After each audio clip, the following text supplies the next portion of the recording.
Hey guys, do you all see a movie that features ninjas, blowpipes, and arrow in the chest?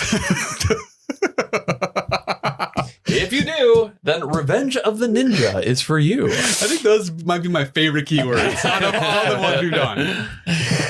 Revenge of the Ninja from 1983 is the movie that we'll be talking about on this episode of Loose Cannon. My name is Brian Lee. To my left is Brand. Doing all right. Christopher Lee. Yeah. And thank you. For people who have not seen Revenge of the Ninja. Yeah, that's right. Which, by the way, have either of you seen this before watching it? I think so. Oh, you got yeah, okay. yeah. Those kid scenes were we'll get to it. We'll get to it. For viewers who have not seen this movie, after ninjas killed his family, Cho and his son Kane come to America to start a new life. He opens a doll shop, which is like true story. He does that, but is unwittingly importing heroin in the dolls. When his friend betrays him, Cho must prepare for the ultimate battle.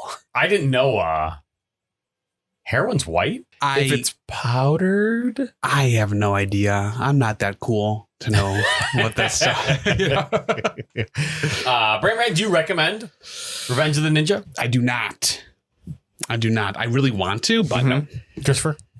I do. Brian, do you? No, I don't. Yeah. I mean, the movie as a whole is kind of meh, but that little child is... Yeah. There's way too much of like that. So the reason why I recommend it is basically how I feel about Vampire's Kiss. I started Nick Uncaged because I watched Vampire's Kiss. Right. The entire time could not comprehend what was going on. Right. How I felt about that is how I feel about this movie. Is that the entire time I'm just like, what is happening? Like, wait, man, now there's... And so, we'll get into it, but it is just so crazy and so off the wall that I just like Over the top It's ridiculous. definitely not good by any means. Yeah. Well, I mean, the font in the beginning. The super racist font. Oh yeah. Which I think because they use that in Ninja 3, which we reviewed. Yeah. Yes. Yeah, like right in the beginning, like right away. You know, all those ninjas ambush that family. Sure. Right. Well, and the best because part, they look the same. yeah. Well, the best part of the movie happens in the first 5 when minutes. When gets the ninja start. So there's blood. I'm like, downhill from here. Though that one kid does get occasionally beat up on throughout this movie, and every time that happened, I was like, okay, this movie's wouldn't even be back. Brand, do you know anything about like? I don't. Do you know anything about just like the history of ninjas and anything like that? Not really too much. I mean, what they say, I'm kind of like, they're like, they were assassins. Yeah. So I'm kind of like, okay, I mean, that kind of makes sense. And I mean, I played video games with ninjas. I played Ninja Gaiden. Yeah. Oh, dude, that was my jam. Yeah.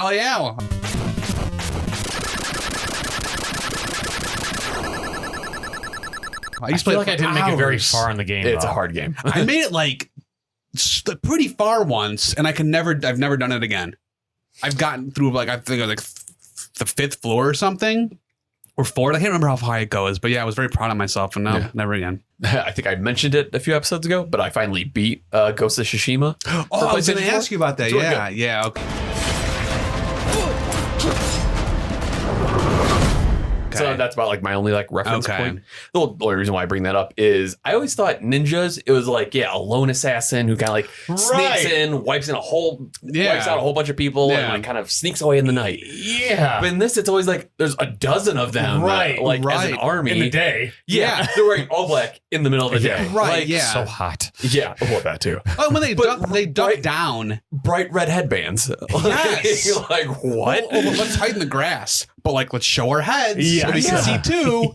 Okay. Well, whatever. Like, it would make so much more sense if they just like wore like green or something. So they just blended in, but like really or something. Yeah. Or also if they all attacked different enemies instead of everyone attack one enemy. Yeah, and then move on to the next person. Yeah. And there's literally one scene where I think they all stab someone at the same point. Yeah, It's in the beginning, all of them like get like 7 swords in them and stuff. Yeah, and that part too, when the father or whoever, the main guy, comes back to see his family slaughtered. Yes. He starts like messing with stuff. Yes. I'm like, you're ruining the crime scene, dude. You gotta even think. It's different in Japan. Right. Yeah. I was like, oh, well, it's fine, I guess. Now, when he comes home and like there's like the 2 guys with the bow and arrow, or 3 guys, I'm sorry. 3. Yeah. Synchronized bow. So they all shoot, and he catches the 2 arrows. I'm like, oh, what's he gonna do about the 3rd one? And he goes, and he catches it with his mouth. Well, the guy that like comes up under the bridge to get him, and he stabs him. Oh man, God! Like those ninjas, like were pretty great to kill, like unarmed, like and old women and children. Right? Yeah. Oh, and what was that? Like, was it bongos? Bongos? Like, what was the part with all those? I think it was right after this. Maybe it was a training thing or something, but like there was like some drums or bongos that were going on for a while during like a fight scene. It was probably taiko drums. Okay. Taiko. Ah, yeah. I was. You know, like when you see like that. There's usually commercials for it for like the Chicago Street Theater or whatever that big one is, and it's like, come see. Oh yeah, I forget what. There's the one where the girl with the ribbon dancing, and it's like big taiko drums. Oh yeah. Okay, I know what you're talking about. Yeah, don't know how I got there, but yeah, no, it's fine. Yeah, they had a lot of that in this. Yeah. Well, that and it's actually kind of towards like the last fight scene, but yeah, the drums sound like the exact same sample from like Love Is a Battlefield.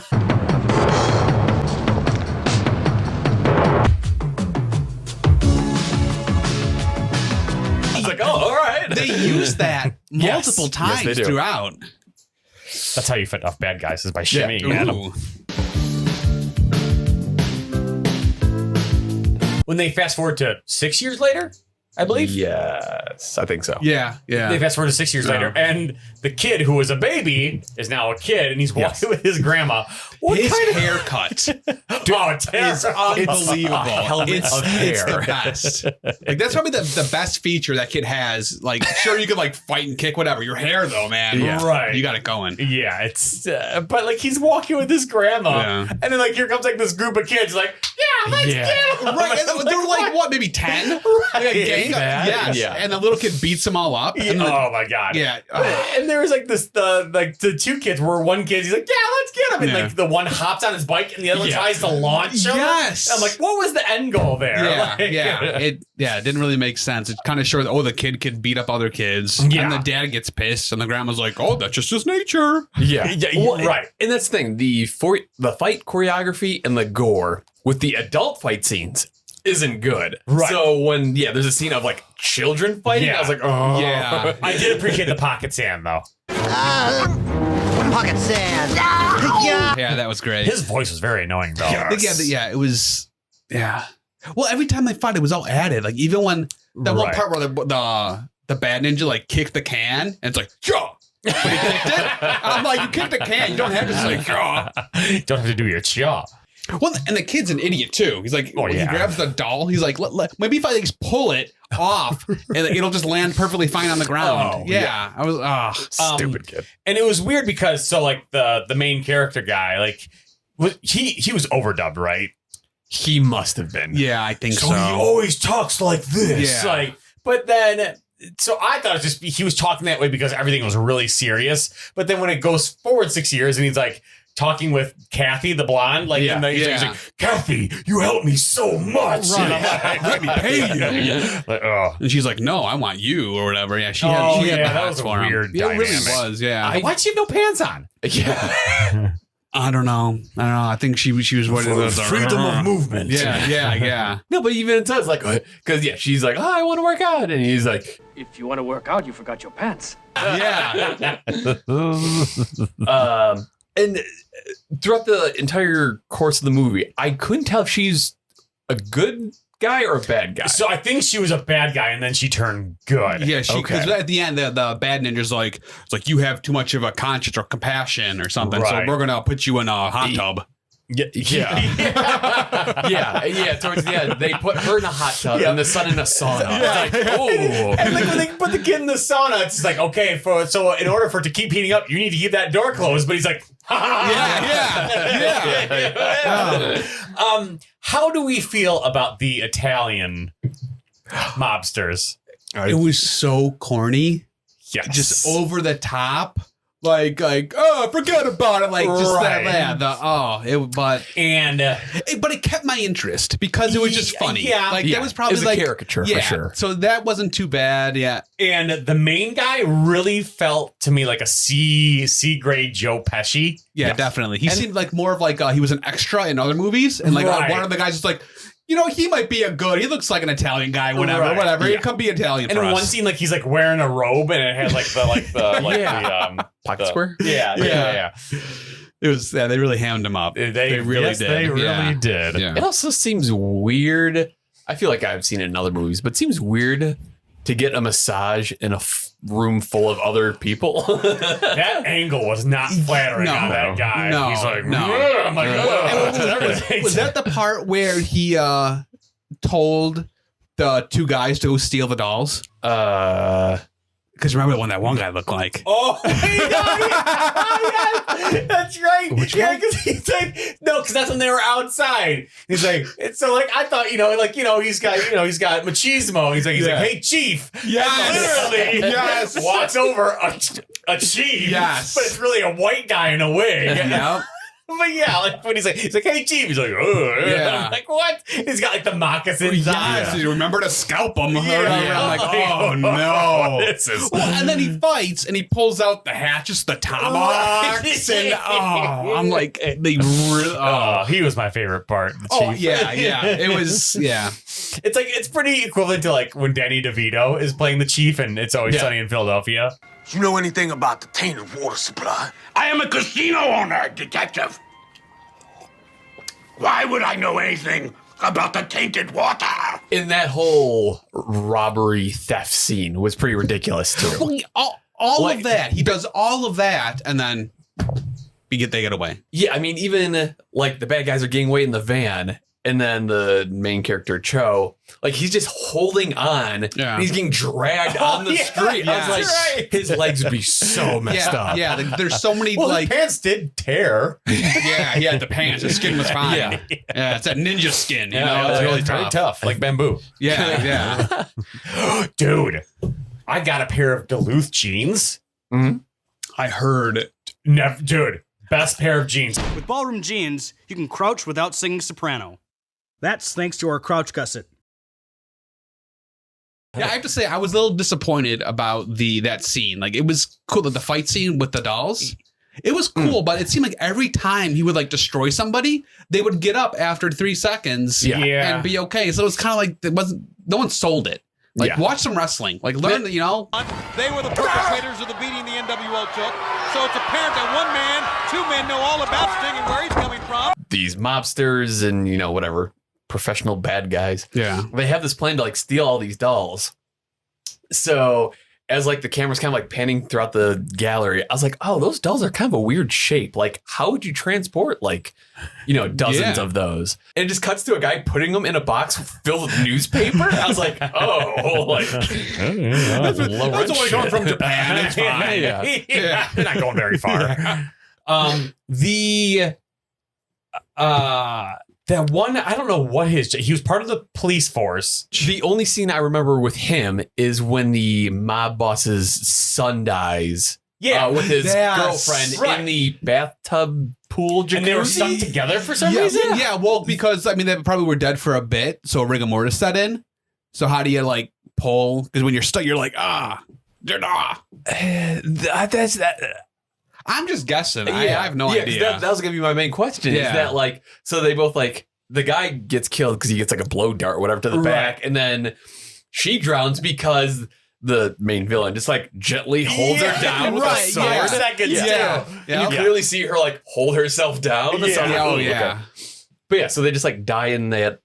I still don't know if that was a pool or a jacuzzi. Cause It seemed like one of the, remember like the Sybaris pool suites? If you fucking, then you probably fucking. If you fucking, then you probably having some sex. Jizz everywhere. Yeah. Oh, dude, like this is like 10 years ago. A couple that I knew, they were just like, we're going to the Sybaris. I'm like, ugh, why? Yeah. Like I know. Like in the commercial, she's going down the slide. It's like, oh, that's covered in jizz. Right? Yeah. Like just bring a blacklight to this thing. Just walk around. God. Oh no way. Walter Jacobson should have done like an undercover thing for like 7 years. Walter Jacobson. Yes, he should have. So I asked the manager, how much jizz is there? So the bad ninja starts like killing people because like there's like a money thing because the Italian guy doesn't want to pay for the heroin. So that's like the whole like really plot behind all this. Yeah. And so the bad ninja, he goes into the dojo to find somebody or get something. I forgot why he's in there, but he kills the mom. Right. You know, and she's like doing these flips and she's like, oh my God. When the grandma did the backflip. And I'm like, and then she's standing there and she's just like, oh. And I was like, oh, realize grandma. Then she throws a smoke bomb and hides behind the screen. Right. And then for some reason, the kid is on the roof just looking down and seeing all this. Why is he up there? Right. And he's like, maybe something's going on. Let's go take a peek. Yeah. And then of course the ninja sees him. The kid makes no noise. Yeah. And the whole part, it's like they had to figure something out, I guess. Yes. However, one of the best scenes happens directly after that. So he chases the kid or the kid like goes upstairs, like onto the roof. Yeah. Yes. And he starts booking it. Yeah. And then all of a sudden this door flies open and smacks the kid in the face. He's like, ah! Those are the best. Those are the best parts. Whenever the kid would like get hit or something, because there's another scene where when he's fighting the lady, where he's like bear crawling. Yes. And he goes like boom, right into the door. Oh, he's like, oh. Like, well, if you didn't have a stupid helmet haircut, you could probably see in front of your fucking face. That fight between the kid and the woman, terrible. So, it was so bad. There's no way that kid has enough strength. Right. Well, because at the end, you know, when he's like pointing the knife thing at her and like he walks away and she just walks up behind him and picks him up and walks out the door. I'm like, you could have done that right away, but we had to see it like a little sparring contest or something. I don't. Oh, so it was when the kid got away. Yes. Mm-hmm. And so the bad ninja's pissed. It was at like 46 minutes, like 50 seconds when he like hits the thing. He goes, yeah! And because he like hits like a wall because he's mad. And he kicks the bucket. Like all these like moves that he's doing. Oh, it was, I don't know why, but it was great. The main bad guy. So he has like the main henchman, like the big Asian guy. Is that the guy from Pee-wee's Playhouse? Or Pee-wee's Big Adventure? Yeah, I think so. Yeah, I think it was. Francis is taking his bath. Yes. Oh. Yep. Yeah. I'll have to look that up.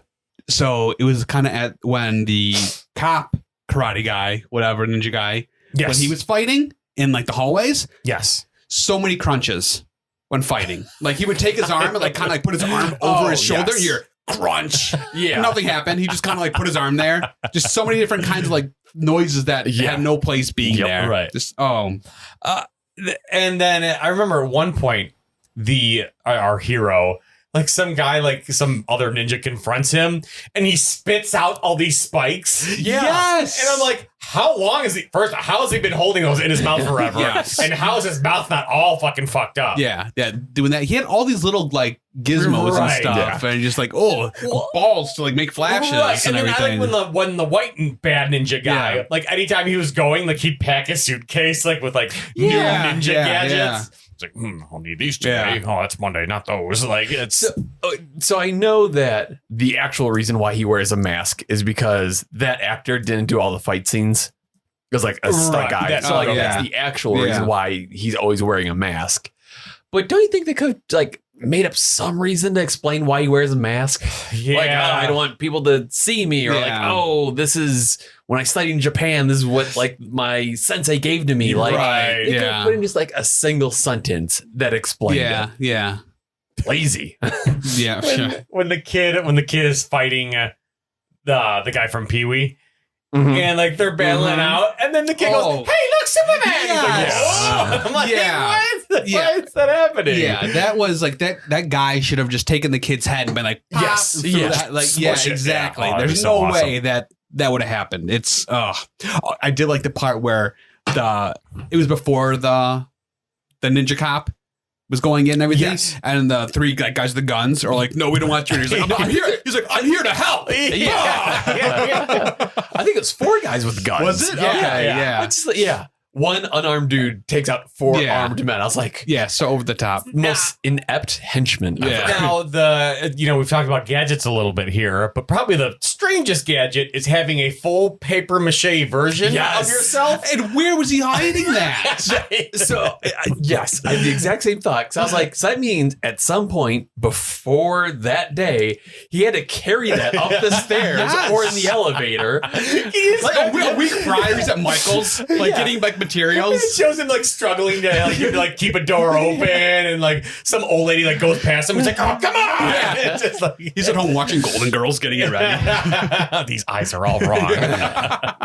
Because it's a full life size plaster of himself wearing the ninja outfit. Yes. And he was destroying. He's trying to bring home a date, and it's just what's that? Yeah. It's not a sex doll, I'm for sure. It's my business. Yeah, he was killing, destroying that. The other ninja, the bad ninja, was winning the entire time. Right. The entire time winning. And then all of a sudden, the good ninja just okay, I win now. Yeah. And he stabs him his wound explodes everywhere. In which you can actually see the pipe that has the bloodshot. You can see it. Yeah. I was like, that's kind of awesome. Yeah. Oh, God. And then it ended, and then that was it was the bad woman standing there. She kind of has a smirk on. She's like, yeah, it's I kind of did something good at the end. Yeah. A little bit of trivia. Despite being the second entry in the Ninja trilogy, I think we've talked about this. There's a Ninja trilogy with Kane Films, and I think there's also a American Ninja trilogy. Right. Yeah. So, but the American Ninja one's the one with Dudikoff, right? Yes. Yeah. Yes.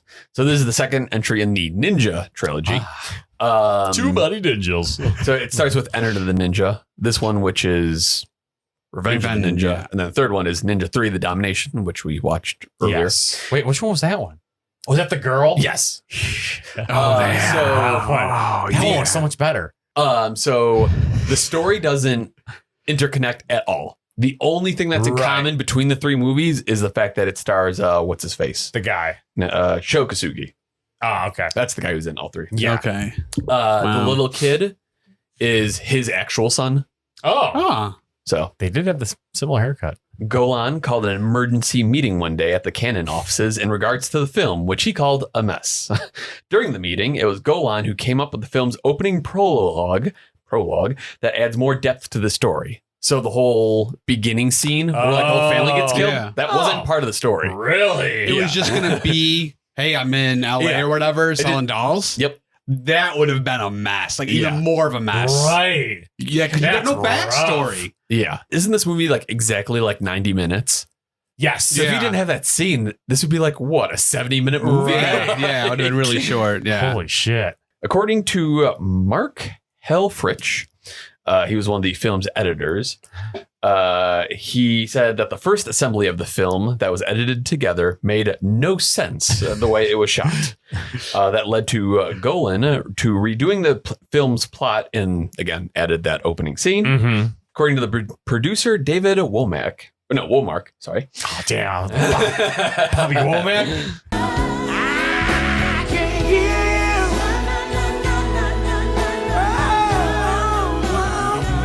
He stated that Golan wanted a sequel and said, here's $700,000 to make a ninja movie. By the way, the script isn't very good. Man, I need to work in Hollywood. Really? Yeah. In the 80s. That's all the trivia I have. Now that we have talked about it a little bit, Brand, do you still not recommend Revenge of the Ninja? I still not. Okay. I mean, there's still parts where that's so ridiculous, but man, that kid just it's so hard to get past that. Yeah. Brian, do you still not recommend it? No. Yeah. I still recommend it. Okay. I think it's just so over the top. Well, good journey. Good journey. Yes, I did it correctly. Thanks for checking out this week's episode. Be sure to like, comment, and subscribe. And most importantly, tell a friend.